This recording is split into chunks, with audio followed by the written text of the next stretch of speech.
Okay, so in part four, we were going over Kurzweil and what his predictions were for 2029. And basically, after 2029, he kind of jumps ahead to 2049. And I think he does. Yeah, yeah. And he basically says, all right, so one of the big inventions around this time is going to be nano produced food.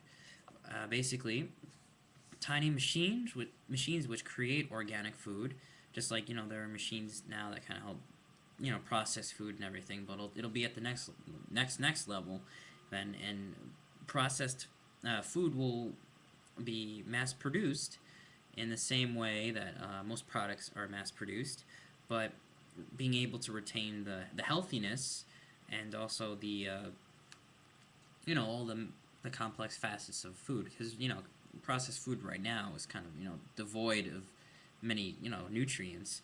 So yeah, processed food, it'll be able to be just as good as organically grown food, but it will be artificial in a way. It'll be created artificially through nanobots, or whatever you want to say. And half a century later, if nanotechnology's around now but just developing, it's safe to say at the rate technology's exponentially increasing in complexity, and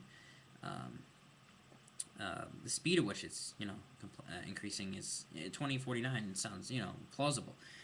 Um, it also says these nanobots are used to create visual, auditory, tactile projections of people and objects in reality.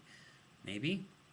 He says this also for 2099. The only thing he says about 2072, and I guess this is with his computer projections, 2072, pico engineering. Picometers are a trillionth of a meter becomes possible. So very, very tiny computers becomes possible. And then he skips ahead to 2099. And by 2099, he says we're in a totally different society. Um, there's a strong trend towards a merger of human thinking with the world of machine intelligence that our species originally created. So in other words, these intelligent machines have become their own organism. They've exploded into life across, and yes, we have a symbiotic relationship with them, but they have their own presence now. They don't need us to continue them. We're sort of this symbiotic, flow of sentient beings, and there's no longer any clear distinction between humans and computers. This sounds plausible in 2099, maybe. Most conscious entities do not have a permanent physical presence. Again, I'm not sure about this. It seems like pretty far jump, and based off of his speculations that are a little bit ahead of his time, a little bit. He projects things to happen a little bit too fast than they actually do.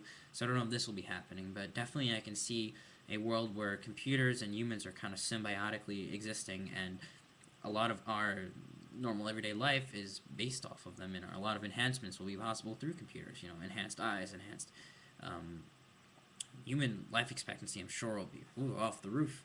You know, as far as that goes. Let's see. Machine-based intelligence derived from extended models of human intelligence claim to be human, although their brains are not based on carbon-based cellular processes, but rather electronic and photonic equivalents. Very possible. Most of these intelligence are not tied to a specific computational processing unit. The number of software-based humans vastly exceeds those who are using native neuron-based cell computation. So he's saying basically computers are going to be virtualized, just as they are now. In a couple of years, they're going to have virtual desktops. Computers, a lot of information is on the web.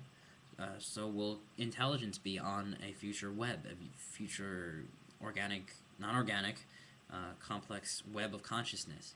Very interesting. It's possible. It's in 2099. At the rate technology is increasing, I'm saying there's a possibility this could happen. This is the true singularity, I guess you could say. And if it doesn't happen in 2099, then it could happen in 2119, 2129. I don't know. So I would say within 30 years of 2099, probably after 2099, we're going to be seeing a lot of this sort of stuff, not having physical bodies, but I don't know if we're going to do that yet. Even those using carbon-based neurons, there is a ubiquitous use of neural implant technology, which provides enormous augmentation of human perceptual cognitive abilities. Humans do not utilize such implants. people who don't use them are unable to have meaningful conversations with those who do.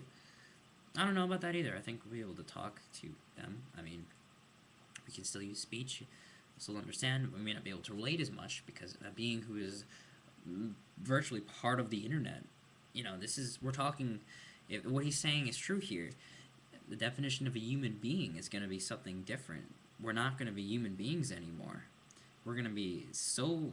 I mean, after it's just like an evolution. You have a bunch of incremental steps, but after enough of those steps, you can't really say you're the same as you once were.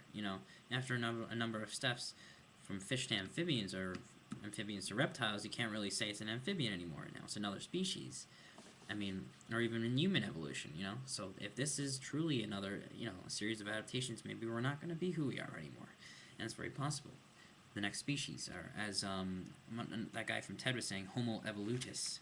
I mean, it's not a technical term. It's not a real term. He's just saying speculatively we're going to become another species in the future. So, I don't know what to think of all this. Well, it makes sense. It's possible to happen, and really, I think we're just gonna have to live through the century and see what goes on. This is gonna be the century that these sort of things are gonna be the stuff that our children are gonna go through, and their children.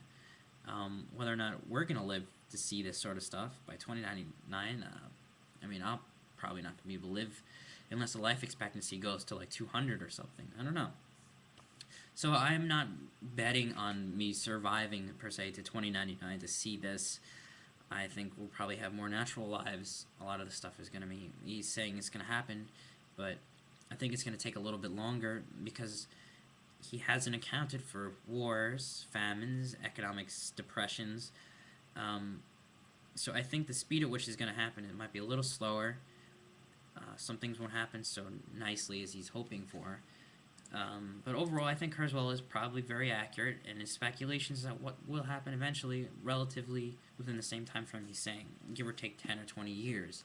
So I'll give him 2 thumbs up for this book because if you got to be open-minded about it, you got to think that he's not technically literally correct, but just because he's not literally correct about his time, and just because he's a little bit of a hyper optimist, doesn't mean he's wrong about what he's talking about. So a lot of people criticized Kurzweil for being way too idealistic, but they don't criticize his ideas.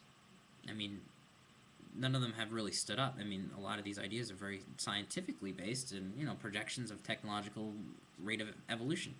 Let's see, because information is published using standard simulation knowledge protocols, information can be instantly understood, and I'm hoping this is going to happen sooner than 2099. The goal of education and of intelligent beings is discovering new knowledge then. And I hope this happens sooner because this should be happening already. We have a lot of knowledge that's available readily and easily. We'll learn it better if schools are more focused on learning new things, inventing new things, more content and creative based.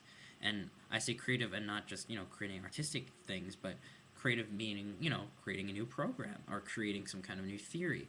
If we have more action based schools which say create something, here's the tools to create something, we're going to guide you through the process and you're going to learn on the way.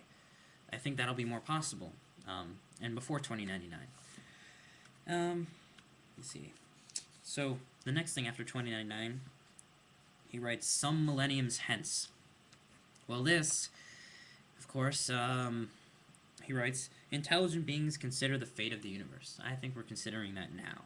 Now, perhaps we're going to have a little bit better considerations in the future when we're actually going to be able to be out there in the universe, because if we're no longer needing physical bodies, or even if we're using, inorganic bodies, we'll be able to go out there into space. Time won't be as much as a block as it is today for exploring the universe and understanding the universe.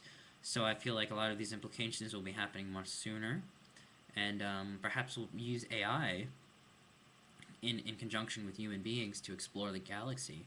And for an organism that is non-organic, for a sentient life form that is non-organic, exploring the universe might be much easier, let alone going to the planets. So we'll see, and check out his books. It's very interesting. Thanks for watching.